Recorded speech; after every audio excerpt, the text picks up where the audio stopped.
அன்பான மாணவர்களே, அப்துல் கலாமை நாம் மிகச்சிறந்த எடுத்துக்காட்டாக கொள்வதற்கு ஒரு உயரிய குணத்தினை பார்க்கின்றோம். அவர் தோல்வி கண்டு எந்நாளும் துவண்டதில்லை.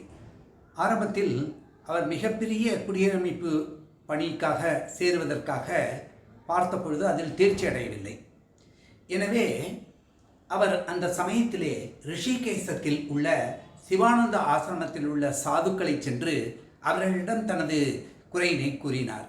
அவர்கள், நீ இடைவிடாது முயற்சி செய்து கொண்டே இருக்க வேண்டும், தோல்விகள் வாழ்வையின் ஒரு அங்கம்தான் என்று கூறினார்கள். அதனை எடுத்துக்கொண்டேதான் பின்னர் இந்த தீவிரமான ராக்கெட் ஏவுதள ஆராய்ச்சிகளிலும் பல தோல்விகள் வந்தாலும் ராவன் போன்றவர்களுடைய